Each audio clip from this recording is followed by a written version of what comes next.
안녕하십니까? 노무법인 두레입니다. 오늘 우리는 수습사원 본채용 거부가 자칫하면 부당해고로 이어질 수 있는 중요한 주제를 다룰 예정입니다.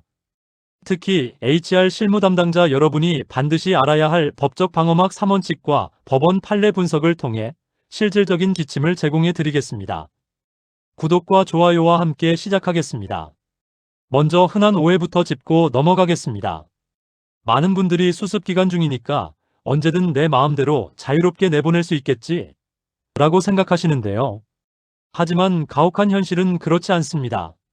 법원은 수습 근로계약을 해약권이 유보된 근로계약으로 엄격하게 정의합니다. 이는 무제한의 해고, 자유를 의미하는 것이 아닙니다. 객관적으로 합리적인 이유가 존재하여 사회 통념상 상당하다고 인정되어야 하며 이를 입증할 책임은 전적으로 사용자에게 있습니다. 대법원 판례에서도 이러한 원칙을 명확히 하고 있습니다. 경고합니다. 이 요건을 갖추지 못한 통보는 전액 임금 소급 지급 및 원직 복직이라는 거대한 기업 리스크로 돌아올 수 있습니다. 이러한 부당해고 리스크를 효과적으로 차단하기 위해 우리는 컴플라이언스 실드, 즉 3중 방어막을 구축해야 합니다. 첫 번째 기둥은 내용적 요건입니다. 객관적이고 합리적인 사유가 존재해야 한다는 것이죠. 두 번째는 평가의 공정성입니다. 객관적인 지표와 적격 평가자에 의한 판단이 필수적입니다. 마지막 세 번째 기둥은 절차적 요건으로 구체적인 사유 명시와 적법한 서면 통지가 이루어져야 합니다.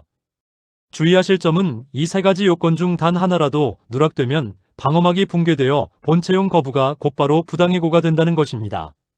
첫 번째 기둥인 내용적 요건에 대해 더 자세히 살펴보겠습니다. 무엇이 합리적인 해지 사유일까요? 이는 주관적인 느낌이 아닌 증명 가능한 사실에 기반해야 합니다. 적법한 사례를 보면 채용 공고에 명시된 필수 자격이나 경력에 미달하거나 이력서에 허위 사실을 기재한 경우가 있습니다. 예를 들어 눈썰 매장 정설 기재설기 경력이 필수 요건인데 이를 증빙하지 못하고 일반 제설차 경험만 있는 경우 이는 객관적인 해지 사유로 완벽하게 인정됩니다. 반면 위법한 사례로는 단기간의 성과 부족이 있습니다. 경력직을 영입한 후 단 2개월 만에 수주 실적이 없다는 이유로 해고한 판례가 있는데요. 법원은 2개월은 근로자의 전체적인 적성을 판단하기에 지나치게 짧은 기간이므로 해약권 남용이라고 판결했습니다. 두 번째 기둥인 평가의 공정성을 무너뜨리는 3가지 치명적인 실수를 알아보겠습니다. 첫 번째 실수는 사전 고지 누락입니다. 평가 기준과 항목을 근로자에게 사전에 공고하거나 교육하지 않은 경우 그 평가는 무효가 될 수 있습니다. 두 번째는 주관적이고 급조된 지표를 사용하는 것입니다. 수습 만료 월에 급조된 제도로 평가하거나 협조성이나 책임감 같은 세부 항목 없이 주관적인 느낌만으로 점수화하는 것은 법적 분쟁의 소지가 큽니다. 마지막 세 번째 실수는 평가자의 자격 미달입니다. 단 이틀에서 한 달 미만 관찰한 현장 소장이 내린 평가는 객관성을 상실할 수 있습니다.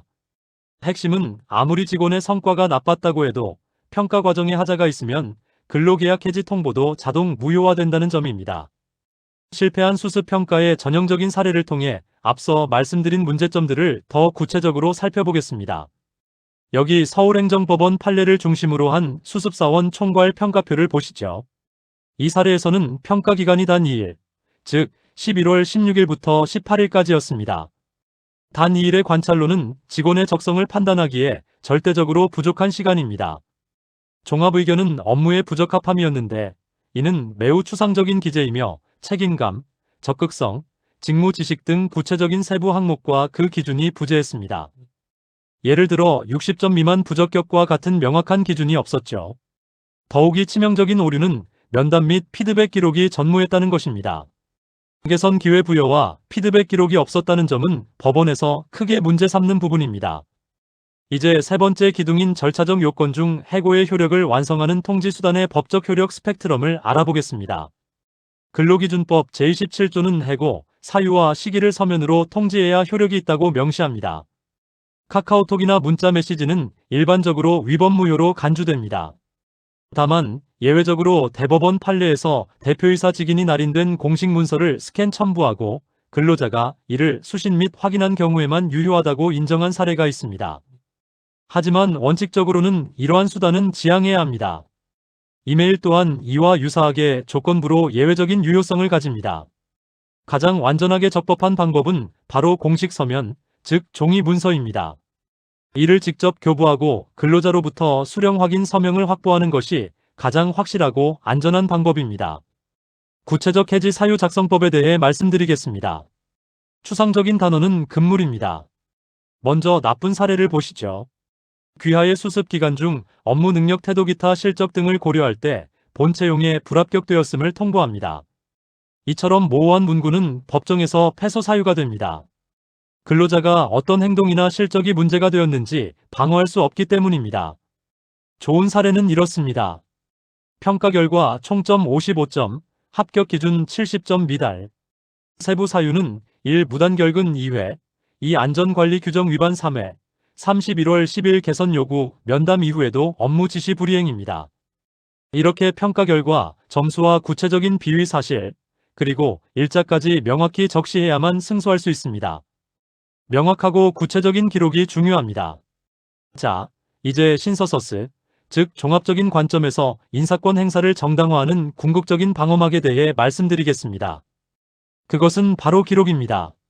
내용, 평가, 절차는 서로 독립되어 있지 않으며 법원은 단순히 낮은 최종 점수만 보는 것이 아니라 그 점수가 도출된 객관적 근거를 요구합니다. 이를 위해 문서와 체크리스트를 활용해 주십시오. 사유와 관련해서는 업무보고서, 누락 내용 및 지시 기록을, 평가와 관련해서는 정기적인 피드백 및 면담 기록, 개선 요구 서신, 그리고 동료들의 다면 평가 의견 등을 꼼꼼히 남겨야 합니다. 모든 과정을 기록으로 남기는 것이 핵심 방어 전략입니다. HR 담당자 여러분을 위한 본채용 거부 적법성 검증 알고리즘을 제안합니다. 먼저 수습평가 기준과 세부 항목을 사전에 명확히 고지하였습니까?